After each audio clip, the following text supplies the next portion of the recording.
pattern out of that. Now, Cursed Hollow. Roll20 with the first pick, first ban. In the past, this has not been a favorite map of Roll20's, but they have let it through and they have played it a couple of times. They've always banned Genji in this position, but now that they are willing to flex back into those Genji muscles, they're looking at a Tassadar ban instead.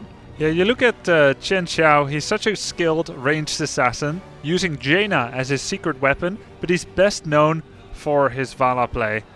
And also, when we look at some of the unique heroes that SPT has brought out over the course of this event that you may not see as much in others, we've also seen Lunara, Junkrat, and even Illidan. And Illidan's on Cursed Hollow can completely spiral the game out of control, and Tassadar is one of his top pairings. Really, any team that bans Tassadar is saying no to Tassadar, and every draft that he enables, and he enables so much. He's the closest thing you have to having items on heroes, because he is the only, I think he's the only hero that gives lifesteal to allied heroes, so auto attack heroes become so empowered. So you shut down much of the draft in that way. Genji and Dahaka up, Roll20 opts for the latter of that position. Do we see Melody sees Genji, one of my favorite Genjis. A Genji Tyrael would be a strong statement of both teamfight and boss control. It would fit the recent meta that we've seen. I could see another approach, taking the top support. You can go with a Lucio Greymane rotation here as well. If SPT doesn't pick up a ranged assassin here, there's a chance that Roll20 picks up Greymane, which they probably will, and bans out Vala again. Also the opportunity now that Roll20 has gotten to Haka to make sure that they get a global of their own, if that's a concern for SPT. Generally, seems like it is. They played Falstad on this and Dragonshire. And with ETC gone, Dahaka gone, kind of getting down to the bottom of the barrel for the globals. But they don't get it yet. They get Lucio and Arthas instead. Getting that top support and one of the top warriors. Misaka has been phenomenal on Arthas during the course of this tournament. I'm not surprised to see him bringing that out once again. It also says very little of the direction of SPT so far, while still enabling a very powerful synergy. Arthas as the normally just a great defensive hero, but thanks to Lucio he can get really aggressive. Yeah, helps him with the mobility issue that Arthas does have, both in the kiting aspects and the engage. And then even just trying to disengage. Now, Arthas is never a reason not to take Greymane if he's your favorite assassin. And he should be almost anyone's favorite, as he's one of the best. But there is an option to go here with something like a Genji and then something. Genji Tyrael, Genji Abathur. Genji something is my vote for Roll20. Let's see if they feel the same way. Li Ming and Genji. Double resets, we say. So all the damage has been put on the table for Roll20, allowing themselves instead to flex the warrior and the support. That makes the rest of their draft fairly predictable. One warrior, one support, pretty much guaranteed. And that's a nice token for SPT. Yeah, they can try to take advantage of that. Either in having both Arthas and Lucio can try to constrict those pools a little bit more somewhat. Just depending on, you know, what support is going to deal best with the idea of the rest of the draft that SPT is coming up with, or what warrior would be going along more with that. I would look at that and still think Tyrael looks pretty good for Roll20, given the boss control aspect as well as the enabling of Genji. I would be afraid of Anubarak as well if I were SPT. That's true. If I'm planning to run solo Lucio and we are against such heavy burst and resets from Roll20. And Roll20 have taken away the Cocoon Burster, yeah, of Li Ming. Disintegrate. Well called, SPT ban a noob. Now for Roll20, a Vala ban would be likely. Abathur, definitely respect for that as well. As you could see some kind of Abathur Illidan play, Abathur even, probably not Abathur Vala though, Abathur Greymane actually. And if you take care of Vala, they can be Grey. If you take care of Grey, they can be Vala, but there's only one Abathur Grey. Abathur Illidan, there's so many, again, shutting down draft options. It's why you see the European teams, Fnatic and Dignitas, consistently ban out Abathur and Tassadar. Yeah, there's even been some Abathur Zeratul back again, right? We at least have Zeratul, and it's enough to be scary or scared of that combination. But it's a tough decision, as you can see, for Roll20. They lock in. Final answer, Abathur. The next 2 picks for SPT should tell us a lot more of where they want this composition to go. Melody C's Falstad's still available. Falstad could be really scary to draft versus what Roll20 has, but if you can get the Gust off as a way of stopping the power, the might of Roll20 with that draft. Yeah, I think Falstad is a very difficult position to maintain against Ming, Genji and the Haka. Abathur is now off the table. Vikings is entirely non-meta and not recommended against Genji either. That means that SPT probably will have to play without global support. They could do a Brightwing who does pretty decently against Genji, but that's a double support with pretty low damage output. That would probably mean solo tank and a double damage. It's going to be Tyrael Vala. Very solid choice. Do think those are 2 of the best choices here. Together with Sound Barrier and Sanct, you can be very safe against all kinds of burst and sustain damage. Yeah, that's another deny of Tyrael from a composition that we look at and would think maybe Roll20 would want. 2nd game in a row, in fact. Even last game, Melody C playing more like an SCSC with flexing over on the Tyrael, which is really cool to see. Now, this is one of the few games where solo support Stukov actually looks fairly okay. Rhaegar is definitely the most likely one. You got the Ancestral for Genji, you got Wave Clear, but I wouldn't be against Stukov. Another option here that you may not expect, perhaps, could be Stitches, though again Muradin is the more likely one. Muradin, Rhaegar are probably the normal meta choices. Stitches, Stukov could be a cool isolation, Stitches, Hook, Gorge, Flailing Swipe play. Final few seconds for Roll20. What will Justing and Buds be playing to enable the double reset composition of Dansky and Cure, Muradin, and Rhaegar? Going with the most likely, most normal of the 2 set up there. Exactly, yeah. And now SPT, they have a full flex choice here. It can be anything really. Looking at what Roll20 has, we've got the layers of protection for SPT, we've got damage, we have double warrior.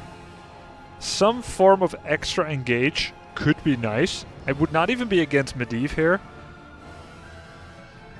They don't really have... A little bit of damage is needed as well. Man. This is a toughie. This is where normally, like, you could look at... Yeah. I don't want to say Nazeebo. I don't think we'll see him. I mean, he came out like once during this tourney. Junkrat, no, gets killed too easily by those burst assassins. It's got to be someone tanky in the back line.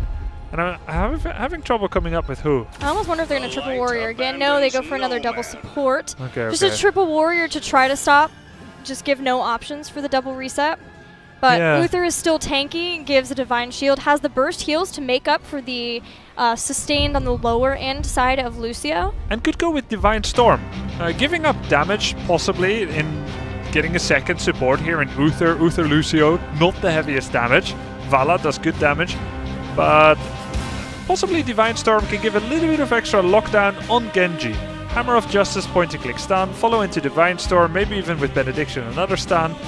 That could be a kill on Genji. Yeah, Mene did that yesterday, and to great effect. Yeah, he was able to use that, and there's not, you know, maybe if you want to try to make sure that you're enabling Strafe a lot more, if that's the choice, but it's been a lot more Reign of Vengeance, so maybe we will see a flex over into the Divine Storm for Uther.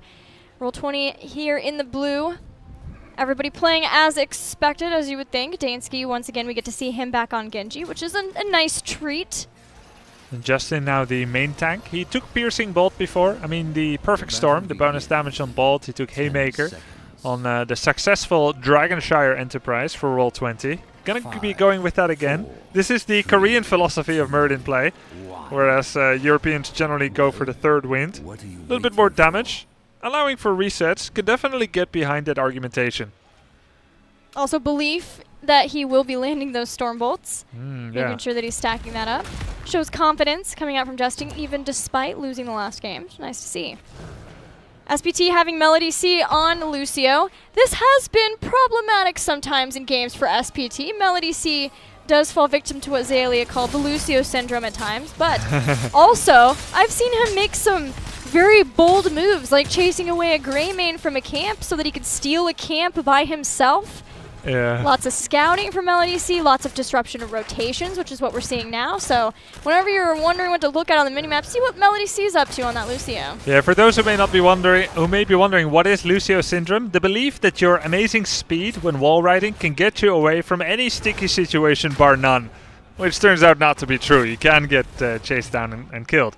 But Lucio has a very important scout ward function in the game. Because he's so fast and he has that self-peel with Soundwave, he does disrupt, like you said, rotations, scouts, and even takes camps away from the opponent. Uther has gone with the holy shock build. Goku gets a drag, not enough to save him as Dansky comes in, hoping to even up the odds. No dice though, Hammer of Justice and the boop from LEDC. Justin's getting pretty low too. Wow. Dansky with the deflect tries to make sure that he's blocking some damage.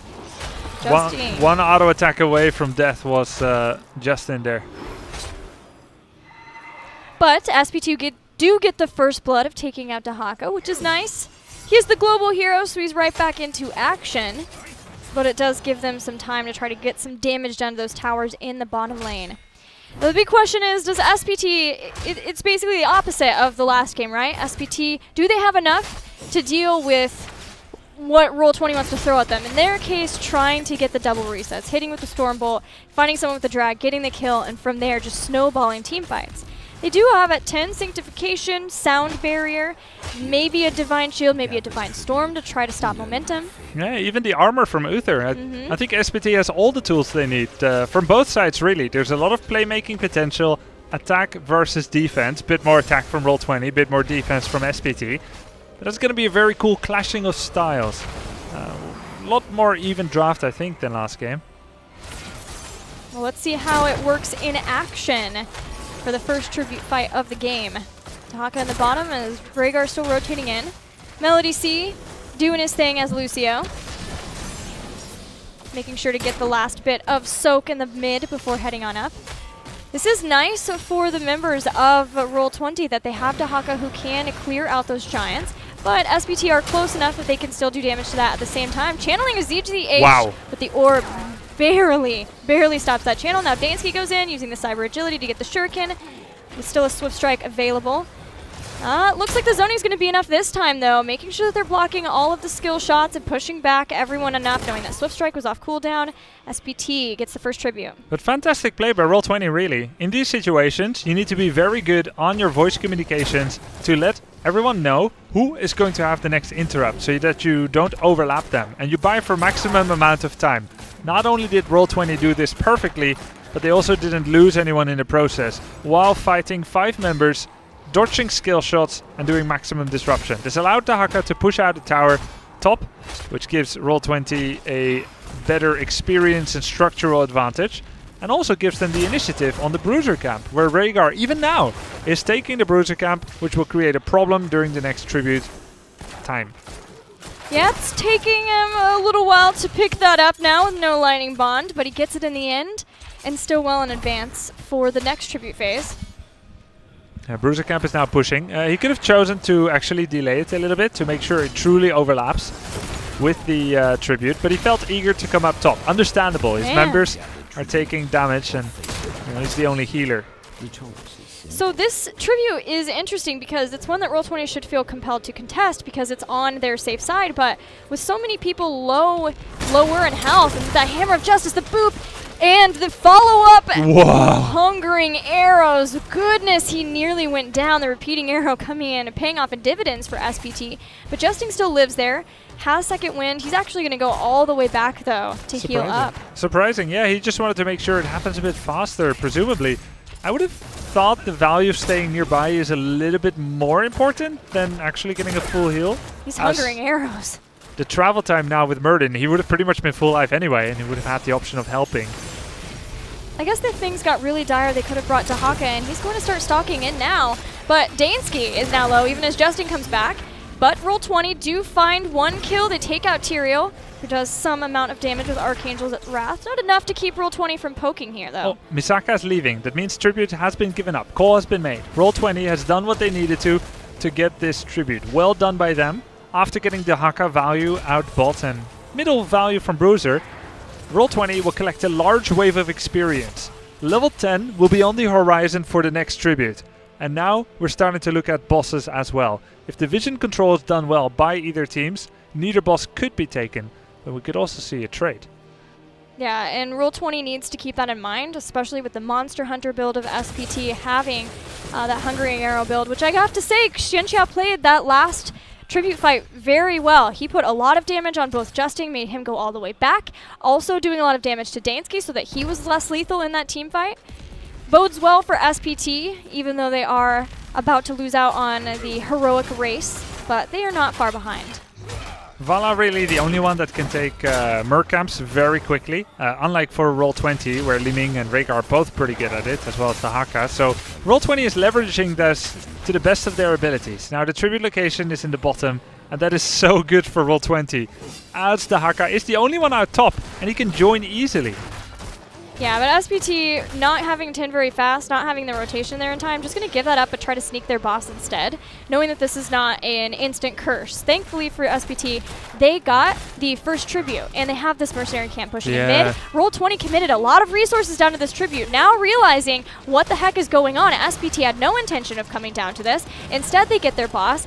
And now Roll20 are just trying to make sure that they get to the boss as quickly as possible so that they don't lose a double boss play. And Misaka cannot solo steal this. Members of SPT are up top, and Roll20 darn well knows that. So they can take this boss in confidence. They drop down the totem for vision, and they will get the boss. This boss is going to push in a more meaningful time than SPT's boss. And that means another win for Roll20. They're also at curse point with a 2 out of 3. SPT needs a kill in the next 20 seconds so badly. And I like what they're doing here. It's a 5-man. They're going for cure. They get the kill. This was so important for them. They now get a much better chance at defending the boss and still showing up in time for the 4th tribute of the game. Man, there's just so much to talk about. Having the extra commitment to the boss allowed this mercenary camp to push for so long, but that's because Roll20 don't have the Hungering Arrow Vala that SPT has to try to take that boss and the jump on them that way. The Haymaker actually pushed Lucio into a place where he didn't instantly die to the Liming, and instead that came back to haunt Roll20 in a big way because the boop came in and Liming went down. Now Liming is just now rotating in, and this is a hard place to contest for Roll20, but... And they're not. Dansky moving to the bottom boss. Yeah, he's taking the vision. He's going to get some experience. This boss is going to do a route. Will Dansky port in to get the XP? No. He saw Misaka coming, and that was probably the right choice to go back. Very even game here. Bosses have been dealt with. Forts have gone down. Experience is equal, and 2 tributes apiece. Roll20's advantage. They have a bruiser camp in the wait here. Yep, that will be pushing through the next tribute, which is also important to both of these teams because both are neck and neck in experience and both have the opportunity to get a curse and open up this map in a big way. It's already been opened up really well by SPT. Oh, Lucio goes down at such a crucial time. Nice catch by Roll20. Melody C unable to wall ride his way to safety. Nice damage there on Xianxiao as well. What a painful death at such a crucial juncture for SPT. And great capitalization, punishment from Roll20 that they catch the Stormbolt. Justing sets up, and the execution is immediate from the rest of Roll20. They're pushing in with their bruisers in the mid, which will be dealt with. Lucio is going to come back and should be able to wall ride so that SPT can still try to make sure that they have the delay set up. But it does at least let Roll20 be confident in more of their positioning on this tribute. Yeah, so Roll20 had a chance to force a quick fight, using the 10 seconds before Lucio could possibly be there to force certain cooldowns or get a kill. They decided not to do so. Instead, going to take up a very defensive location, and they're going to try and leverage the value of the Haka to do double laning while doing massive interrupts here. It's a bit of a risky play. If they get engaged on hard, Roll20 could be playing with fire here and losing when they should have been in an advantageous situation. Yeah. Interrupts are looking hard now. Yep, SPT push back Roll20, seeing that Dahaka there, but Roll20 is ready to strike. Goku comes in, Soap is separated. Sanctification and Ancestral Healing both go out. But Dansky didn't receive that Ancestral Healing. Maybe somebody walking over instead still has a deflect as the Rain of Vengeance drops down. That is both charges of that heroic ability. Sanctification, Sound Barrier all being used. There's still a Divine Shield possibility for ZZH. And that means that SPT still feels like they can try to contest this tribute. Zainski, Hungering Arrow, uses deflect, nearly goes down. Has no healing fountain, or he would have used it. Uther. Uther is getting the tribute. This is a curse for SPT, but they're not in position to capitalize per se. There's at least 4 minion waves mid and top that are being missed as we speak. And SPT forcing a fight is a major gamble by them. Yeah, it was a cool flank from Misaka, knowing that this would be the place of retreat for Roll20, but not being able to get that, SPT are going to try to get some keep damage done. The minions will fall in behind them. The minions will take down the fort. They've already taken out the other 2 forts, so for SPT, doesn't really feel like there is a clear place to figure out where to siege. So they're just going to siege down here in the bottom at the keep towers and see if they can get enough from that. It's such a gamble. It's like you said, like they're just trying to push here. They don't have attacker's advantage nor defender's advantage. So it's a clear 5-on-5 kind of if the Goku decides to come back and defend. And SPT is going for a keep. I feel like Roll20 is giving this away a little bit too easily.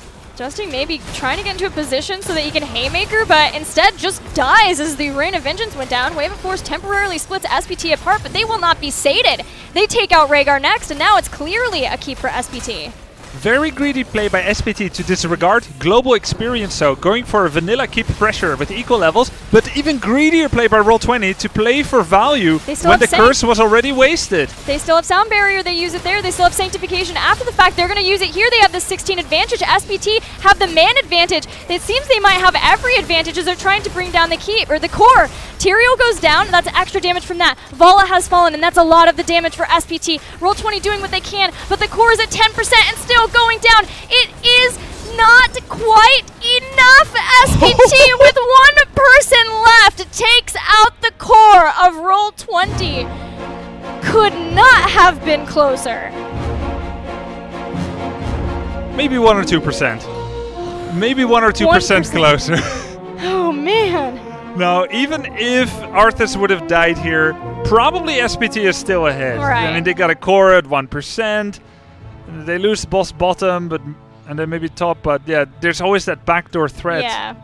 Just to reiterate, I feel like I was fairly critical about the way SPT played it, but had Goku on the Haka stayed, you have a 5 versus 5, where Roll20 can defend with equal value, keep their keep alive. You either win a fight or you lose. If you lose the game, but if you win, you've entirely annihilated the SPT curse, while the entire SPT waves, mid and top, push in, kill your blue minions, and the red minions pile up at your gate. Now you take a little bit of structural damage, yes, but once you defend the attack, you will then clear up 3 minions waves worth of waves in both lanes, 6 minion waves worth. That's an entire level.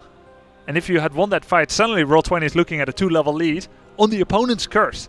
So SPT took such a big risk. They failed to catch a fish outside the gate of Roll20, but pushed in anyway. They recognized, if we now fan out and spread out, we'll be playing to Roll20's game exactly. And trying to go for value when we were not in position initially to do so anyway.